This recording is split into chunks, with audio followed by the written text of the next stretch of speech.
Friends, welcome to new class. ഇന്നത്തെ ക്ലാസ്സിൽ നമ്മൾ ഡിസ്കസ് ചെയ്യാൻ പോകുന്ന നെക്സ്റ്റ് ടോപ്പിക്കാണ് ഫിനാൻഷ്യൽ പ്ലാൻ. എന്താണ് ഫിനാൻഷ്യൽ പ്ലാൻ എന്ന് പറഞ്ഞു കഴിഞ്ഞാൽ, നമ്മൾ കഴിഞ്ഞ ക്ലാസ്സിൽ മാർക്കറ്റിംഗ് പ്ലാനിനെ കുറിച്ചാണ് ഡിസ്കസ് ചെയ്തത്.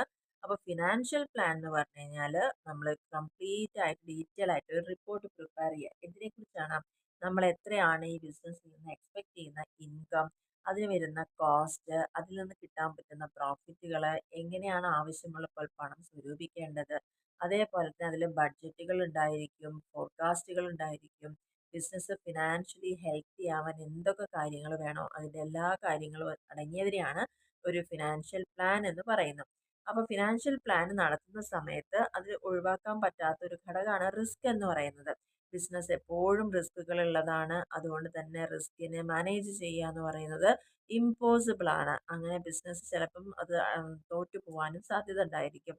And so it is necessary to analyse risk. അപ്പോൾ ഓരോ ബിസിനസ്സും കൃത്യമായിട്ട് അവയ്ക്കുള്ള റിസ്ക്, അപകട സാധ്യതകൾ എന്തൊക്കെയാണെന്നുള്ളത് കൃത്യമായിട്ട് മനസ്സിലാക്കണം. അപ്പോൾ നമുക്ക് അവിടെ നോക്കാനുള്ളതാണ് എന്താണ് റിസ്ക് അനാലിസിസ് എന്ന് പറഞ്ഞു കഴിഞ്ഞാൽ. റിസ്ക് അനലൈസ് ചെയ്യുക എന്ന് പറഞ്ഞു കഴിഞ്ഞാൽ നമ്മുടെ ബിസിനസ്സിൽ സ്വമേധയാ സംഭവിക്കാൻ സാധ്യതയുള്ള പ്രോബ്ലംസ് എന്തൊക്കെയാണ് ഒന്ന് തിരിച്ചറിയുന്നതിനെയാണ് റിസ്ക് അനാലിസിസ് എന്ന് പറയുന്നത്. അത് നമുക്ക് തിരിച്ചറിയാൻ സാധിക്കുകയാണെങ്കിൽ നമുക്ക് എന്തൊക്കെ ചലഞ്ചസ് നേരിടേണ്ടി വരും എന്നുള്ളതും എങ്ങനെ അതൊക്കെ കുറയ്ക്കാൻ പറ്റും, ഒഴിവാക്കാൻ പറ്റും എന്ന് അറിയാൻ പറ്റും.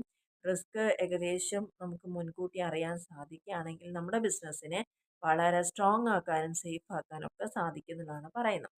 അപ്പോൾ ഇതിനെയാണ് റിസ്ക് അനാലിസിസ് എന്ന് പറയുന്നത്. അപ്പോൾ എങ്ങനെയാണ് ഈ ഒരു റിസ്ക് നമ്മുടെ ബിസിനസ്സിൽ ഉണ്ടോയെന്ന് അനലൈസ് ചെയ്യുന്നത്, അതിന് കുറച്ച് സ്റ്റെപ്സ് ഇവിടെ പറയുന്നുണ്ട്. ഒന്നാമത്തത്, നമുക്ക് നമ്മുടെ ബിസിനസ്സുമായി ബന്ധപ്പെട്ട് വരാൻ സാധ്യതയുള്ള എല്ലാ റിസ്കുകളെയും നമ്മളൊന്ന് ലിസ്റ്റ് ഉണ്ടാക്കുക. സപ്പോസ് മണി ലോസ് ഉണ്ടാവും, എക്യുപ്മെന്റ് ഫെയിലിയർ ഉണ്ടാവും, കോമ്പറ്റീഷൻ, അങ്ങനെ നമുക്ക് സാധ്യതയുള്ള എല്ലാ പോസിബിൾ റിസ്കിനെയും ലിസ്റ്റ് ചെയ്യാം. എന്നിട്ട് ഓരോ റിസ്കിനെയും നമ്മൾ കൃത്യമായിട്ട് ഇവാലുവേറ്റ് ചെയ്യുക. കാരണം അതെന്തെങ്കിലും സംഭവിച്ചാൽ നമ്മുടെ ബിസിനസ്സിനെ അത് എത്രത്തോളം സ്വാധീനിക്കും എന്നുള്ള കാര്യം നോക്കുക. അതിനുശേഷം ആ ഉള്ള നിലവിൽ ലിസ്റ്റിലുള്ള റിസ്കുകളെ ഒന്ന് പ്രയോറിറ്റൈസ് ചെയ്യാം. ഏറ്റവും സീരിയസ് ആയത് ഏതാണ്, കുറച്ച് സീരിയസ് ഏതാണ്, ഒട്ടും സീരിയസ് അല്ല, അങ്ങനെ അതിന് മുൻഗണന കൊടുക്കുക ഏതൊക്കെയാണെന്നുള്ളത്. അതിനനുസരിച്ച് കൊണ്ട് പ്ലാനുകൾ, ആക്ഷൻ പ്ലാനുകൾ തയ്യാറാക്കുക.